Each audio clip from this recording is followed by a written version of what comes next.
Hello, good morning and welcome to Nabanita's blog. চলো তোমাদের free mental থেকে ঘুরিয়ে নিয়ে আসি। আমরা যেখানে থাকি সেখান থেকে কাছেই ট্রেনে এই 10-12টা মতো স্টপ। এটা একটা কোস্টাল বিচ এরিয়া। অস্ট্রেলিয়া এরকম প্রচুর সি বিচ আছে, খুব সুন্দর সুন্দর। অ্যান্ড স্পেশালি মে মাসের ওয়েদারটা খুব ভালো থাকে। সকালের দিকটা গরম আর বিকেলের দিকটা হালকা ঠান্ডা। ছোট্ট শহর, রাস্তার দুধারে restaurant, mainly Mexican and Italian খাবারই বেশি। চলো বিচটা একবার তোমাদেরকে ঘুরিয়ে নিয়ে আসি। হোয়াইট স্যান্ড বিচ, বাচ্চারা একদিকে খেলছে, মা বাবারা ফুড উইথ ড্রিঙ্কস এনজয় করছে। এটাই মেনলি এখানকার উইকেন্ডসগুলোর পিকচার হয়।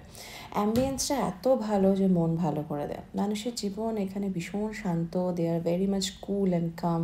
প্রতিটা বিচের সাথেই একটা করে চিলড্রেন্স পার্ক থাকে। বাচ্চারা সেখানে স্পেশালি ভীষণভাবে এনজয় করে। চকো এখানে আসলে ভীষণ খুশি হয়। মা বাবারা পার্কেই বসে থাকে, বাচ্চাদের অনেকটা সময় এখানে কেটে যায়। কিছু না হলে বাড়ি থেকে যদি টিফিন বক্সে কিছু খাবার নিয়ে আসা যায় তাহলেও কিন্তু এখানে সুন্দর টাইমটা স্পেন্ড হয়ে যায়। আর এটা ঘুরে একটা মার্কেটে গেলাম, আর এত বড় সেই মার্কেটটা, কি নেই সেখানে। ওটা ঘুরে এত খিদে পেয়ে গেছিলো যে ট্রাই করলাম একটা মেক্সিকান ডিশ। তিনজনে আমরা আলাদা আলাদা তিনটে খাবার অর্ডার করেছিলাম, ভেবেছিলাম কেমন না কি হবে, but no, it was really good. এই ভিডিওটা পুরোটা হয়তো তোমাদেরকে শেয়ার করতে পারছি না, বাট স্টে টিউন, দেখা হচ্ছে খুব তাড়াতাড়ি নেক্সট ব্লগে। আর আমার এই ভিডিওগুলো তোমাদেরকে কেমন লাগছে অবশ্যই কিন্তু কমেন্টে জানিও।